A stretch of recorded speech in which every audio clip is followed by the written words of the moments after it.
আমি বাসে উঠেছিলাম। ভোপাল থেকে পুনে পৌঁছাতে প্রায় ১৬ ঘণ্টার সময় লাগে। যেহেতু আমি ট্রেনে ভ্রমণ করতে একেবারেই পছন্দ করি না, তাই বাসেই যাওয়ার সিদ্ধান্ত নিলাম। ভোপালের বাস স্ট্যান্ড থেকে বাসে উঠতেই দেখলাম ভিড় খুব একটা বেশি নেই।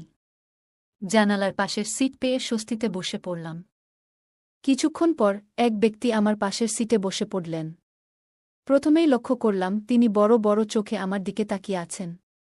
সেদিন আমি একটি হালকা গোলাপি রঙের শাড়ি পরেছিলাম, যা কিছুটা স্বচ্ছ ছিল, এবং তার সঙ্গে ছিল স্লিভলেস ব্লাউজ। আমি ব্যাপারটা এড়িয়ে গিয়ে চোখ বন্ধ করলাম এবং কিছুক্ষণ পর ঘুমিয়ে পড়লাম। কিন্তু ঘুম ভাঙতেই বুঝতে পারলাম ওই ব্যক্তি আমার দিকে বিরক্তিকর আচরণ শুরু করেছেন।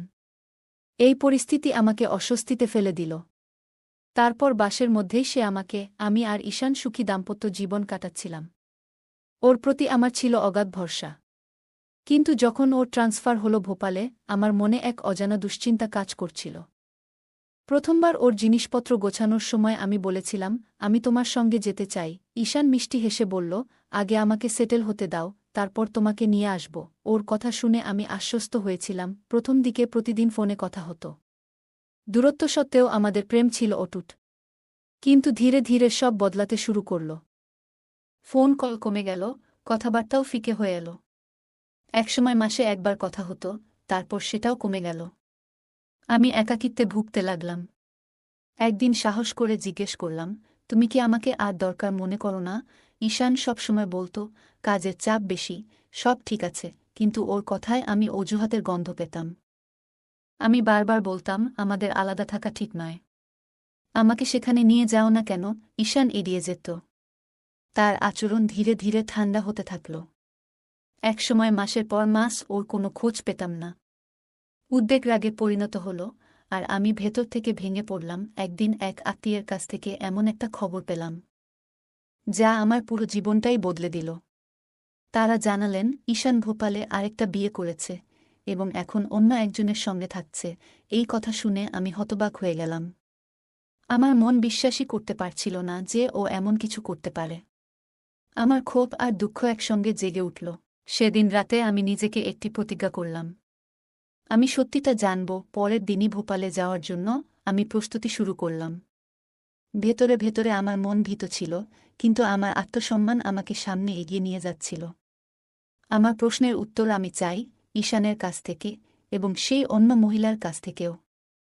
ভোপালে পৌঁছানোর পর আমার পা ভারী হয়ে আসছিল। আমার চোখে ছিল প্রশ্ন আর মনে ভয়। যেটা শুনেছি সেটা কি সত্যি? যে মানুষটাকে আমি মন থেকে ভালোবেসেছিলাম, সে কি সত্যিই আমাকে ঠকিয়েছে? জীবনের সবচেয়ে বড় আঘাত ছিল, যে মানুষটাকে আমি ভরসা করেছিলাম, সে আমাকে ঠকাতে পারে। এই প্রশ্নগুলো মাথায় নিয়ে আমি চুপচাপ তার সম্পর্কে খোঁজ খবর নিতে শুরু করলাম। যতই সত্যটা সামনে আসতে লাগল, ততই আমার আশা ভেঙে পড়তে থাকল। আমি জানতে পারলাম, সে সত্যিই আরেকজন মহিলার সঙ্গে থাকছে। তাদের একটি ছোট সন্তানও রয়েছে। এই তথ্যগুলো জানার পর মনে হলো যেন আমার পুরো পৃথিবী ভেঙে গেছে। একদিন আমি তাকে দূর থেকে দেখলাম। সে ওই মহিলার সঙ্গে বাজারে ছিল। তাদের কথাবার্তা আর হাসি দেখে এটা স্পষ্ট হয়ে গেল যে সে খুশি। ঠিক সেই মুহূর্তে আমি অনুভব করলাম, তার জীবনে আমার কোনো গুরুত্ব আর নেই। আমি সেখানে দাঁড়িয়ে থেকেই নিজের সঙ্গে একটি প্রতিজ্ঞা করলাম। আমি ভাবতে লাগলাম, আমি কি তার সঙ্গে দেখা করব? আমার অনুভূতিগুলো তার সামনে প্রকাশ করব? কিন্তু আমার মনের এক কোণ থেকে একটা কণ্ঠস্বর বলল, না। তার সঙ্গে দেখা করে কী লাভ? সে কি নিজের ভুল স্বীকার করবে, নাকি পুরনো অজুহাতগুলোই দেবে? এই চিন্তা আমাকে সিদ্ধান্ত নিতে সাহায্য করল। আমি চুপচাপ ফিরে আসার সিদ্ধান্ত নিলাম। আমার ভেতরে রাগ, কষ্ট আর হতাশার এক বিশাল ঢেউ উঠছিল। আমি ভাবতে শুরু করলাম, কিভাবে আমি এতগুলো বছর তার কথা, তার প্রতিশ্রুতিগুলো ধরে বেঁচেছিলাম। সে বলত, আমি শিগগিরই তোমাকে আমার কাছে নিয়ে যাব। আমি প্রতিদিন তার ফোনের জন্য অপেক্ষা করতাম। প্রত্যেক উৎসবে আমি একা বসে তার উপস্থিতি অনুভব করার চেষ্টা করতাম। কিন্তু এই সব কিছু মিথ্যা ছিল। সে শুধু আমার বিশ্বাস ভাঙেনি, বরং আমাদের একসঙ্গে দেখা স্বপ্নগুলোও ধ্বংস করে দিয়েছে।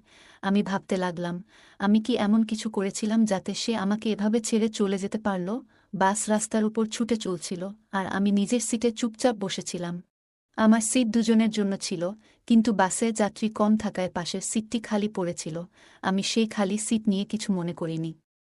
কখনো কখনো একা বসে নিজের চিন্তায় ডুবে থাকা বেশ শান্তি দেয়। কিছুক্ষণ পর বাস একটি স্টেশনে থামল। কয়েকজন যাত্রী উঠে বসতে লাগলেন। আমার সিটে একজন এসে বসে পড়লেন। তিনি সাধারণ পোশাক পরা ছিলেন, হয়তো কোনো কাজের জন্য ভ্রমণ করছিলেন। আমি এক নজর তাকিয়ে আবার নিজের চিন্তায় মগ্ন হয়ে গেলাম। আমি পাশের যাত্রীর দিকে বিশেষ মনোযোগ দিচ্ছিলাম না। আমার চোখ জানালার বাইরে চলে যাচ্ছিল, আর মন হারিয়েছিল অন্য কোথাও। সময় এগিয়ে যাচ্ছিল।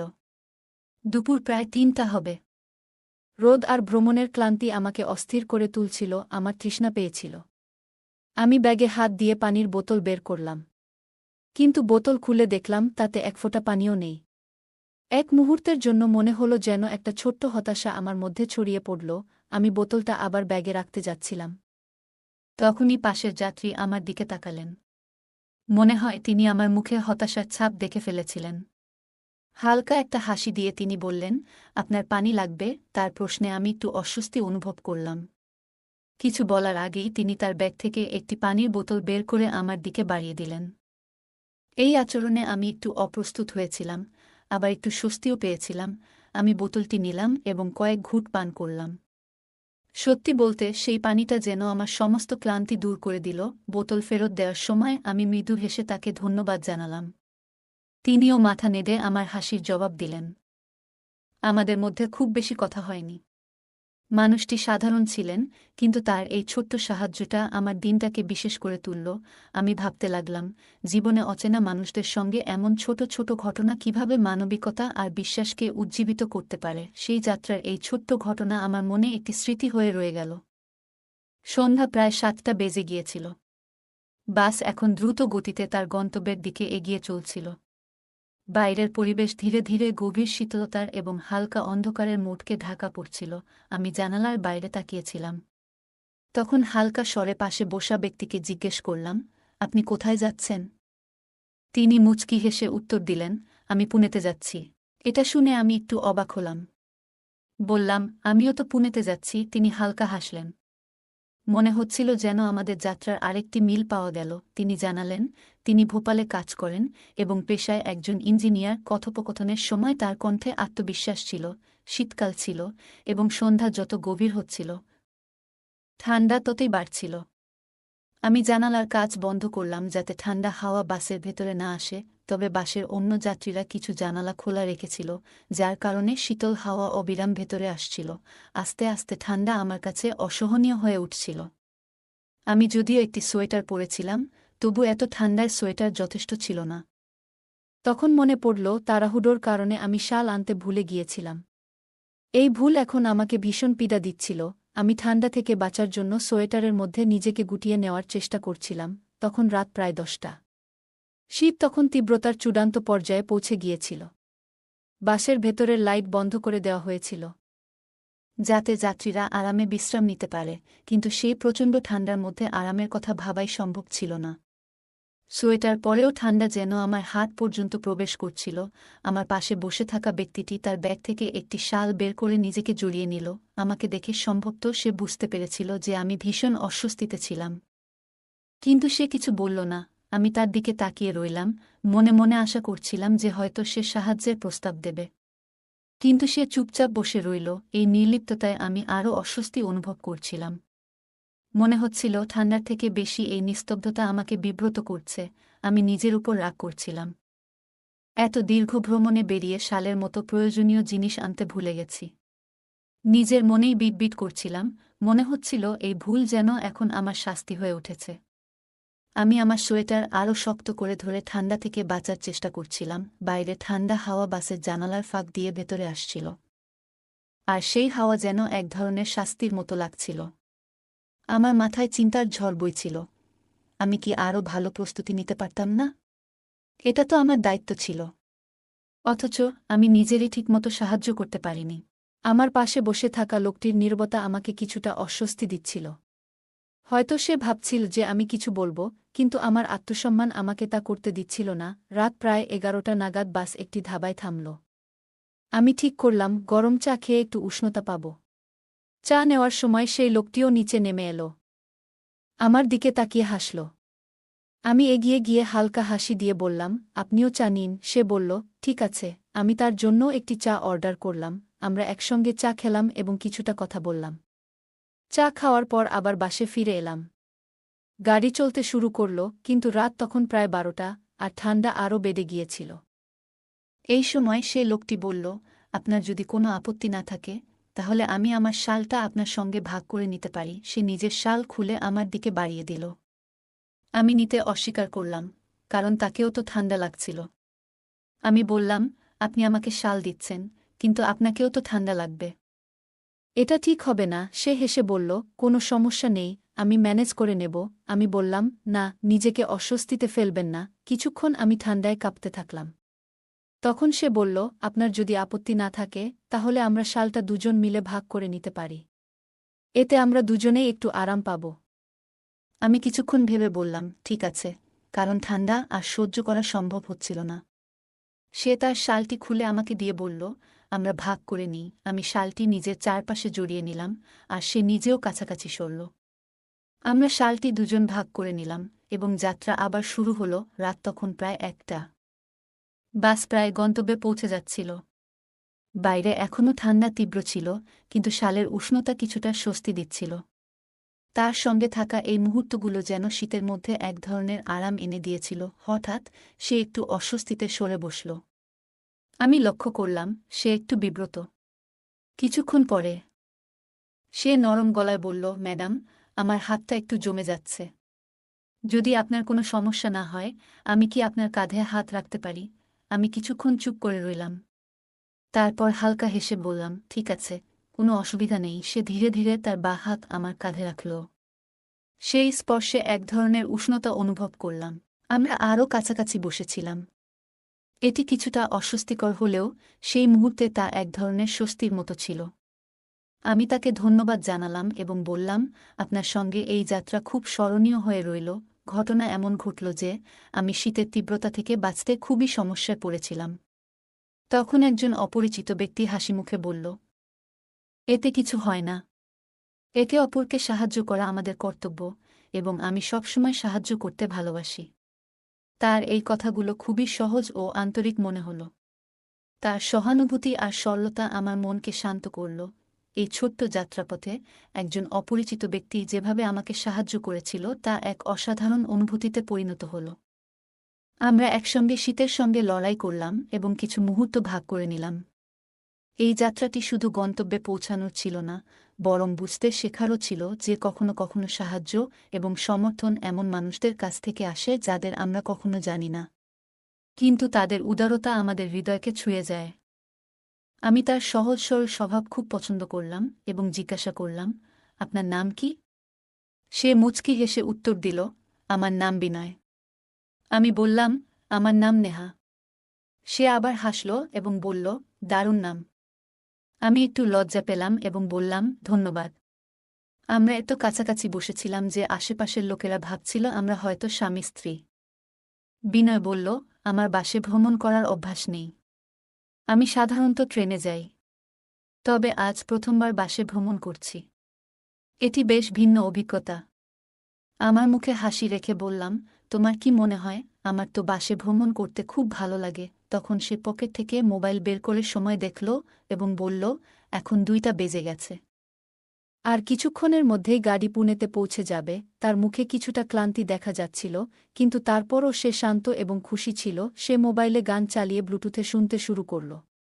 কিছুক্ষণ গান শুনে সে আমার দিকে ফিরে বলল, নেহা, গাড়ির মৃদু শব্দ শুনলেই আমার ঘুম আসতে শুরু করে। তার কাঁধে মাথা রেখে আমি যেন এক ধরনের নিরাপত্তা আর শান্তি অনুভব করছিলাম। কিছু সময় পর গাড়ি পুনেতে পৌঁছে গেল। সে আমাকে ধীরে ধীরে ডেকে তুলল, কিন্তু আমি এত গভীর ঘুমে ছিলাম যে জাগতে পারছিলাম না। তারপর সে আমার পিঠে হালকা চাপ দিয়ে আমাকে জাগাল। আমি চমকে উঠে বসে পড়লাম। তার মুখে মিষ্টি হাসি ছিল। সে বলল, সরি, কিন্তু পুনে এসে গেছে। আপনাকে জাগালাম, না হলে আপনার স্টপ মিস হয়ে যেত। আমি তার দিকে তাকিয়ে হাসি দিয়ে বললাম, ধন্যবাদ। আপনি জাগালেন বলেই আমার স্টপ মিস হয়নি, না হলে সত্যি সমস্যা হয়ে যেত। সে আমাকে জিজ্ঞাসা করল, আপনাকে কোথায় নামতে হবে? আমি বললাম, আমার ওই স্টপেই নামতে হবে। শুনে সে একটু অবাক হয়ে বলল, সত্যি? আমি হাসতে হাসতে বললাম, হ্যাঁ সত্যি। আমাদের যাত্রার গন্তব্য যে এত মিল ছিল তা ভেবে আমার একটু অদ্ভুত লাগছিল। প্রায় রাত 4টায় বাস স্টপে এসে গাড়ি থামল। আমরা দুজনই বাস থেকে নামলাম। চারপাশে গভীর নীরবতা, রাস্তায় মাত্র কয়েকটি গাড়ি দেখা যাচ্ছিল। আমি ঠিক করলাম এখান থেকে রিকশা নিয়ে বাড়ি যাব।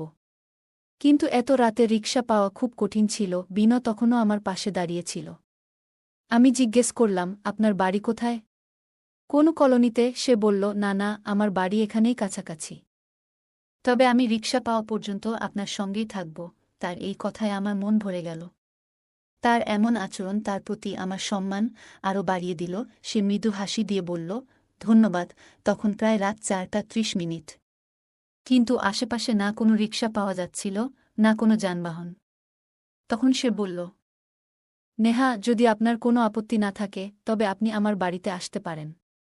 আমার বাড়ি এখানেই কাছাকাছি। এত রাতে এখানে দাঁড়িয়ে থাকা নিরাপদ নয় বলে মনে হচ্ছে। আমি কিছুক্ষণ ভেবে দেখলাম। সে ভদ্র এবং মার্জিত মনে হচ্ছিল। তার ব্যবহারও খুব ভালো ছিল। তাই তার উপর ভরসা করে বললাম, ঠিক আছে, চলুন। আমরা দুজনেই নিজেদের ব্যাগ নিয়ে হাঁটতে শুরু করলাম। পথের নিস্তব্ধতায় আমরা তেমন কথা বলিনি, তবে তার সঙ্গে হাঁটতে আমার বেশ শান্তি লাগছিল। কিছুক্ষণ পরে আমরা একটি সাধারণ বাড়ির সামনে পৌঁছালাম। সে পকেট থেকে চাবি বের করে দরজা খুলল। আমরা ভিতরে প্রবেশ করলাম। তার বাড়ি বড় ছিল না, ছোট্ট দুটি ঘরের একটি সজ্জিত এবং পরিষ্কার বাড়ি। সে মুচকি হেসে বলল, নেহা, আমার বাড়িতে আপনাকে স্বাগত। আমি লাজুক গলায় বললাম, ধন্যবাদ। সে জানালো, আমি এখানে খুব কম সময় থাকি। আমার কাজ ভোপালে বেশি হয়। তাই কিছুদিন ভোপালে এবং কিছুদিন এখানে থাকি। আমি বললাম, আপনার বাড়ি খুব সুন্দর, বিনয়। সে হেসে বলল, ধন্যবাদ নেহা। তারপর সে বলল, আপনি বিছানায় ঘুমান। আমি সোফায় ঘুমাব। আমি দ্রুত বললাম, না না, আপনি বিছানায় ঘুমান। আমি সোফায় শুয়ে পড়ব। কিন্তু সে জোর দিয়ে বলল, এটা হতে পারে না। আপনি আমার অতিথি। অতিথির প্রতি যত্ন নেওয়া আমার দায়িত্ব। আমি বাধ্য হয়ে তার কথা মেনে নিলাম। আমরা নিজেদের জায়গায় শুয়ে পড়লাম। যাত্রার ক্লান্তির কারণে আমি দ্রুত ঘুমিয়ে পড়লাম।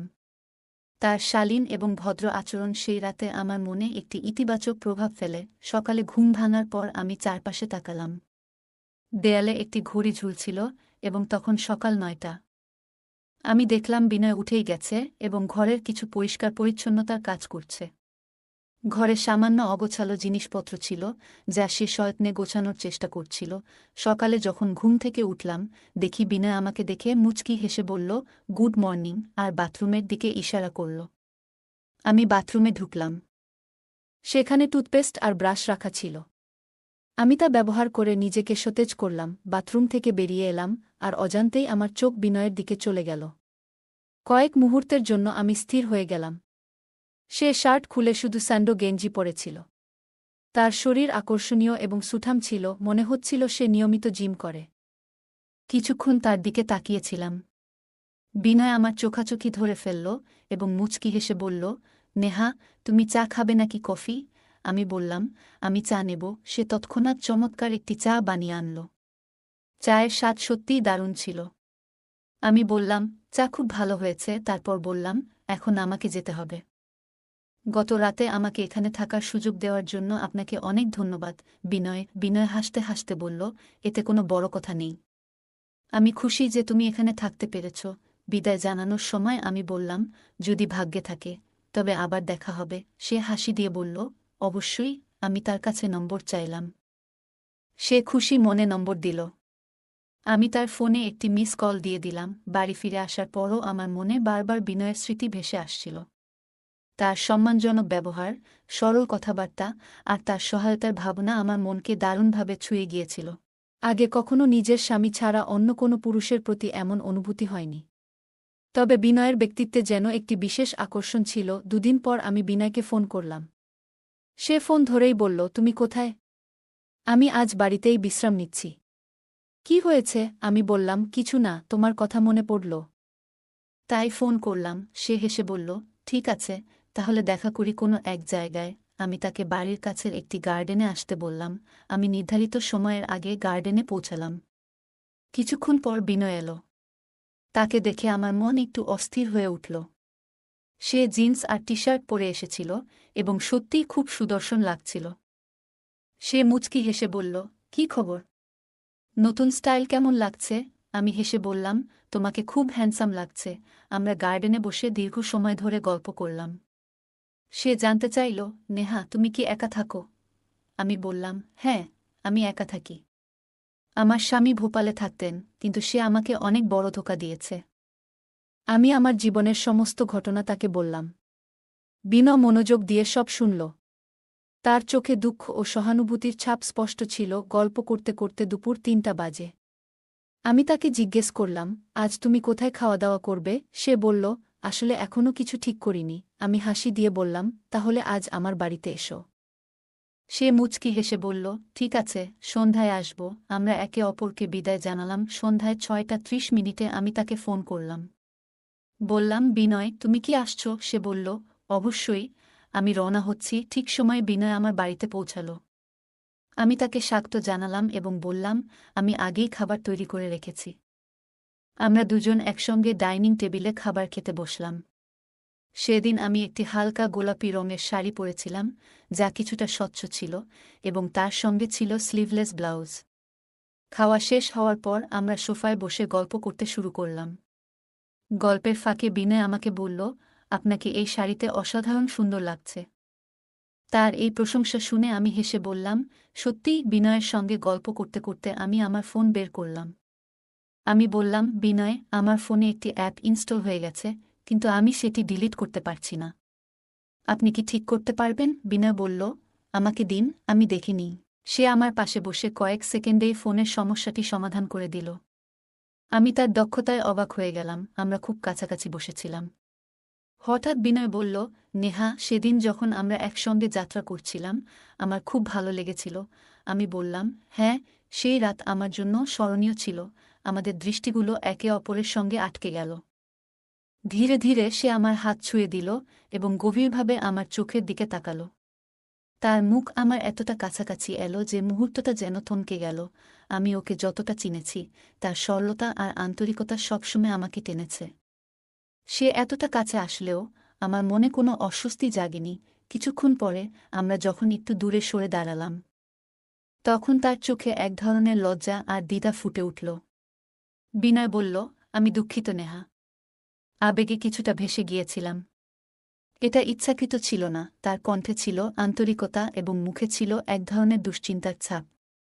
আমি হালকা হেসে বললাম, কোনো সমস্যা নেই, বিনয়। সত্যি বলতে, যা ঘটেছে তা আমারও ভালো লেগেছে। সে বলল, সত্যিই। আমি মাথা নেড়ে সম্মতি দিলাম। রাত তখন প্রায় 10টা। আমরা একে অপরের খুব কাছাকাছি চলে এসেছিলাম। সেই রাতটি যেন আমার জীবনে এক অভূতপূর্ব অভিজ্ঞতা হয়ে উঠল। আমাদের কথোপকথন গভীর থেকে গভীরতর হয়ে গেল। রাতের প্রায় 4টা পর্যন্ত আমরা জেগেছিলাম। কিন্তু কখন যে ঘুমিয়ে পড়েছিলাম তা বুঝতেই পারিনি। কিছুক্ষণ পরে আমরা যখন একে অপরের থেকে একটু দূরে এলাম, তখন আমি বিনয়ের চোখে এক ধরনের অস্বস্তি এবং উদ্বেগ দেখতে পেলাম। তার চোখে এমন কিছু ছিল যেন সে নিজেকে বোঝানোর চেষ্টা করছে যে যা হয়েছে তা একেবারে অপ্রত্যাশিত ছিল। তার দৃষ্টিতে এক গভীর অস্থিরতা স্পষ্ট ছিল। ধীরে ধীরে সে বলল, মাফ করবেন নেহা। আমি আবেগে ভেসে গিয়েছিলাম, তাই এমন হল। তার কণ্ঠে ছিল এক ধরনের সৎ স্বীকারোক্তি, যেন সে নিজের হৃদয়ের কথা প্রকাশ করছে। তার মুখে এক ধরনের অস্বস্তির ছাপ ফুটে উঠেছিল, যেন সে নিজেকেই দোষ দিচ্ছে। আমি হালকা হেসে বললাম, কোনো সমস্যা নেই, বিনয়। সত্যি বলতে, যা ঘটেছে তা আমারও ভালো লেগেছে। আমার কণ্ঠেও একই রকম সত্যতা ছিল, কোনো মিথ্যা বা ছলনা ছাড়াই। আমার কথা শুনে সে এক মুহূর্তের জন্য নীরব থাকল। তার চুপ থাকার মধ্যে আমি অনুভব করলাম, হয়তো সে আমার কথাগুলো গভীরভাবে বুঝতে পেরেছে। কিন্তু তার চোখে তখনও কিছু প্রশ্ন ছিল, যেন তার মনে কিছু না বলা কথারা ঘুরে বেড়াচ্ছে। বিনা আমার দিকে গভীর দৃষ্টিতে তাকাল, যেন সে নিজের মনে থাকা সমস্ত দ্বিধা কাটিয়ে উঠতে চাইছে। তারপর ধীরে ধীরে সে জিজ্ঞাসা করল, তোমার কি সত্যিই এমন মনে হয়? তার প্রশ্নের মধ্যে এক ধরনের রহস্য ছিল, যেন সে জানতে চাইছিল যে আমাদের মধ্যে যা ঘটেছে তা কি শুধুই এক মুহূর্তের আবেগ ছিল, নাকি এটি কোনো গভীর সম্পর্কের শুরু হতে পারে। আমি এক মুহূর্ত ভেবে নিলাম, তারপর নিজেকে শান্ত রেখে বললাম, হ্যাঁ, আমার সত্যিই এমন মনে হয়। আমার মনে হয় যা ঘটেছে তা কোনো কারণ ছাড়াই হয়নি। হয়তো এটা একটি নতুন শুরুর সংকেত। হয়তো আমাদের আরও কিছু সময় একসঙ্গে কাটানো উচিত, যাতে আমরা বুঝতে পারি যে আমরা একে অপরের সঙ্গে কতটা সুখে থাকতে পারি। আমার কথার মধ্যে ছিল এক গভীর উপলব্ধি, যা হয়তো বিনয়ের জন্য ছিল নতুন অভিজ্ঞতার সূত্রপাত। সেই রাতের মুহূর্তগুলো আমাদের জন্য যেন এক নতুন পথ চলার সূচনা করে দিল। আমরা সারা রাত জেগেছিলাম, একে অপরের সঙ্গে গল্প করছিলাম। কখনো হাসছিলাম, কখনো লজ্জা পাচ্ছিলাম, আর কখনো একে অপরের চোখে লুকিয়ে থাকা ভাবনাগুলো পড়ার চেষ্টা করছিলাম। আমাদের মনে হচ্ছিল, আমরা একে অপরের পাশে না থাকলে হয়তো এই অনুভূতির পথে কখনোই আসতাম না। রাত তখন প্রায় 4টা বেজে গিয়েছিল। কিন্তু তবুও আমাদের চোখের পাতা একবারও বন্ধ হচ্ছিল না, যেন আমরা একে অপরের ভেতরের প্রতিটি অনুভূতিকে বুঝতে চাইছিলাম। শেষমেশ যখন আমি চোখ বন্ধ করতে শুরু করলাম, তখন অনুভব করলাম আমি হয়তো ঘুমিয়ে পড়ব। কিন্তু তার সঙ্গে এটাও মনে হচ্ছিল, যেন এই রাতটি কখনো শেষ হবে না। বিনো তখনও আমার পাশে বসেছিল। তার উপস্থিতি আমাকে এক ধরনের অদ্ভুত ভালোবাসা দিচ্ছিল, যা আমার মনে এক শান্তি এনে দিচ্ছিল। যদিও আমি ক্লান্ত ছিলাম, তবুও তার চোখে একটি গভীর চিন্তার ছাপ ছিল। যেন সে আমাকে কিছু বলতে চাইছিল, কিন্তু বলার সাহস পাচ্ছিল না। আমি ধীরে ধীরে চোখ বন্ধ করলাম, এবং ঘুম আমাকে নিজের কোলে টেনে নিল। 2 দিন পরে, যখন আমি আমার প্রতিদিনের কাজ নিয়ে ব্যস্ত ছিলাম, তখন হঠাৎ বিনয়দার ফোন এলো। তার কণ্ঠে একটা হালকা আনন্দ আর উত্তেজনা ছিল, যা শুনেই বুঝতে পারলাম। তিনি বললেন, নেহা, আজ সন্ধ্যায় তুমি কি আমার বাড়িতে আসবে? কাল আমার ছুটি, আমরা আরাম করে গল্প করব, একসঙ্গে খাওয়া দাওয়া করব, আর ইচ্ছে করলে রাতে থেকেও যেতে পারো। তার কথার ভঙ্গিমায় একটা স্বাভাবিকতা আর আন্তরিকতা ছিল, যেন তিনি আমাকে এক নিরাপদ আর স্নিগ্ধ পরিবেশে নিয়ে যেতে চাইছেন। তার আমন্ত্রণ শুনে আমি কিছুক্ষণ চুপ করে রইলাম। বিনয়দার এই প্রস্তাবটা আমার কাছে একটু অপ্রত্যাশিত ছিল, কিন্তু আমি সেটা ঠান্ডা মাথায় ভেবে দেখলাম। তার নিমন্ত্রণ আমাকে একদিকে কৌতূহলী করল, আবার অন্যদিকে একটু দ্বিধাগ্রস্ত করল। তিনি আমার থেকে কী প্রত্যাশা করছেন, সেটা একেবারে স্পষ্ট ছিল না। আমার মনেও এক ধরনের মিশ্র অনুভূতি কাজ করছিল, তবুও আমি মনে মনে ভাবলাম, এটা আমার নিজের অনুভূতিগুলো বোঝার একটা সুযোগ। হয়তো এটাই সঠিক সময়। তার প্রস্তাব আমার মনে একটু সংকোচ তৈরি করেছিল, কিন্তু আমি ঠিক করলাম যে আমি এই সুযোগটা গ্রহণ করব। আমাকে সেই প্রশ্নগুলো করতে হবে, যেগুলো বহুদিন ধরে আমার মনে জমেছিল। আমি জানতে চাইছিলাম, তিনি কি আমার সঙ্গে তার জীবন কাটানোর জন্য প্রস্তুত? আমাদের এই সম্পর্ক কি শুধু এক পলকের আবেগ, নাকি এটি কোনো গভীর আর স্থায়ী বন্ধনের শুরু? সন্ধ্যায় আমাদের দেখা হওয়ার কথা ছিল, আর আমার মনে হচ্ছিল এই মুহূর্তটা খুব গুরুত্বপূর্ণ। এটা এমন একটা সন্ধ্যা হতে চলেছিল যেখানে আমি আমার মনের কথা বিনয়দাকে বলতে চেয়েছিলাম।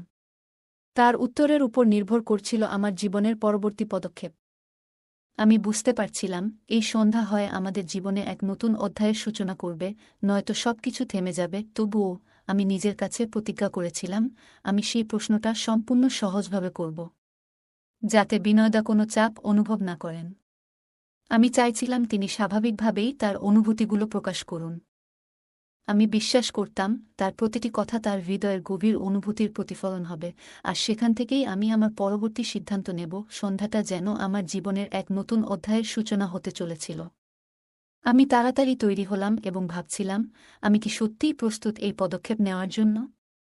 মনে এক ধরনের হালকা উদ্বেগ কাজ করছিল, কিন্তু সঙ্গে এই বিশ্বাসও ছিল যে আমাকে সেই প্রশ্নটা তুলতেই হবে। জীবনে অনেক সময় এমন কিছু মুহূর্ত আসে যেখানে আমাদের একটা সিদ্ধান্ত নিতে হয়, আর সেই সিদ্ধান্ত পুরো জীবন বদলে দিতে পারে। সন্ধ্যাটা এলো। আমি বিনয়দার বাড়িতে পৌঁছালাম। দরজা খুলতেই তার মুখে একটা হালকা হাসি ফুটে উঠল। সেটা দেখে মনে হচ্ছিল, তার কাছেও এই সন্ধ্যাটা বিশেষ কিছু। তার আন্তরিক অভ্যর্থনা আমাকে আরও বেশি স্বাচ্ছন্দ্য বোধ করালো। আমার সবসময় মনে হতো যে বিনয়দার সঙ্গ আমাকে অন্যরকম প্রশান্তি দেয়া। সেই দিন আমি যখন তার বাড়িতে পৌঁছালাম, তিনি আমাকে আন্তরিকতায় ভরিয়ে ভেতরে নিয়ে গেলেন। আমরা সোফায় বসে আরাম করে গল্প করতে শুরু করলাম। বিনয়দা তার রান্না করার অভিজ্ঞতার কথা বলছিলেন, আর তার মধ্যেই হালকা রসিকতা আর মজার কথায় সময় কেটে যাচ্ছিল। ধীরে ধীরে আমাদের কথোপকথনে এক ধরনের গভীর আন্তরিকতা অনুভব করতে লাগলাম। মনে হচ্ছিল, আমরা একে অপরের জীবনে কতটা গুরুত্বপূর্ণ হয়ে উঠেছি। তবুও আমার মনের মধ্যে একটা প্রশ্ন ছিল, যেটা করার জন্য সাহস জোগাড় করতে হচ্ছিল। বিনয়দা মাঝে মাঝে আমার দিকে তাকিয়ে জিজ্ঞেস করছিলেন, তুমি কি ঠিক আছো? আরামেই তো আছো? তার প্রশ্নের মধ্যে একটা সত্যিকারের উদ্বেগ আর যত্ন ছিল, যা আমাকে খুব ভালো লাগছিল। তার কথাগুলোতে আমি বুঝতে পারছিলাম যে তিনি সত্যিই আমার সঙ্গে সম্পর্ক তৈরি করার চেষ্টা করছেন। তবুও কিছু একটা ছিল যা আমাকে আরও গভীরভাবে জানতে আগ্রহী করছিল। আমাদের আলাপচারিতার মধ্য দিয়ে সময় এগিয়ে যাচ্ছিল, কখনো হাসি, কখনো গভীর কথায় আমরা হারিয়ে যাচ্ছিলাম। রাত তখন প্রায় 9টা বেজে গেছে, আর আমি জানতাম যে সময় এসে গেছে। সাহস সঞ্চয় করে আমি বললাম, বিনয়দা, আমি আপনাকে একটা গুরুত্বপূর্ণ কথা বলতে চাই। তিনি আমার মুখের দিকে তাকিয়ে মৃদু হেসে বললেন, কি বলো নেহা? তার কণ্ঠে কোনো উত্তেজনা বা চাপ ছিল না, বরং ছিল সত্যিকারের আগ্রহ। এই মুহূর্তটাই ছিল যখন আমাকে আমার মনের কথা খুলে বলতে হতো। আমি একটু দ্বিধায় বললাম, বিনয়দা, আমি জানতে চাই, আপনি কি আমার সঙ্গে জীবন কাটানোর জন্য প্রস্তুত? আমার কণ্ঠে সামান্য নার্ভাসনেস ছিল, কিন্তু আমি আমার কথাগুলো স্পষ্টভাবে বললাম। বিনয়দা কিছুক্ষণ নীরব রইলেন। মনে হচ্ছিল তিনি আমার প্রশ্নের গুরুত্ব বুঝে ভেবেচিন্তে উত্তর দিতে চাইছেন। তার চুপ করে থাকার সেই মুহূর্ত আমার কাছে অত্যন্ত গুরুত্বপূর্ণ ছিল, কারণ তার উত্তরেই আমার ভবিষ্যতের পথ নির্ধারিত হতে চলেছিল। অবশেষে তিনি বললেন, নেহা, তোমার সঙ্গে কথা বলা আমার জন্য সবসময় বিশেষ। আমি অনুভব করি যে আমাদের সম্পর্কের মধ্যে একটা গভীরতা আছে। আমি তোমার সঙ্গে জীবন কাটানোর কথা ভাবছি, কিন্তু আমি চাই যে আমরা একে অপরকে আরও ভালোভাবে বুঝে নিই, যাতে আমাদের বিয়ের পর জীবনটা সত্যিই সুখের হয়। তার কথাগুলো আমাকে স্বস্তি দিল। আমি বুঝতে পারলাম যে আমরা দুজনেই এই সম্পর্ককে সঠিক পথে এগিয়ে নিয়ে যেতে প্রস্তুত। কিন্তু আমরা চাইছিলাম এই সম্পর্ক ভালোবাসা এবং বোঝাপড়ার উপর ভিত্তি করে গড়ে উঠুক, কোনো চাপ বা তাড়াহুড়োর মধ্যে নয়। এই অভিজ্ঞতা আমাকে শিখিয়েছে যে জীবনের কোনো পথই সরল হয় না, কিন্তু যদি দুটি মানুষ তাদের সম্পর্কের প্রতি সৎ থাকে এবং একসঙ্গে সমস্যার সমাধান করতে চায়, তাহলে কোনো বাধাই অজেয় নয়। আজ আমি আর বিনয়দা একে অপরের জীবনের এক অবিচ্ছেদ্য অংশ। আমাদের এই যাত্রা আমাকে শিখিয়েছে যে ভালোবাসা শুধুমাত্র রোমান্টিক অনুভূতির মধ্যে সীমাবদ্ধ নয়। এটি এমন এক সত্যিকারের অংশীদারিত্ব যেখানে উভয় পক্ষ একে অপরের পাশে থাকে, যে কোনো পরিস্থিতির সম্মুখীন হওয়ার জন্য। বন্ধুরা, যদি এই গল্পটি ভালো লেগে থাকে, তাহলে দয়া করে ভিডিওটি লাইক করুন এবং আমাদের চ্যানেলটি সাবস্ক্রাইব করুন। পাশে থাকা বেল আইকনটি প্রেস করুন, যাতে করে আমরা যখনই নতুন ভিডিও আপলোড করি, তার নোটিফিকেশন সবার আগে আপনার কাছে পৌঁছে যায়। ধন্যবাদ। দেখা হবে আমাদের পরবর্তী ভিডিওতে।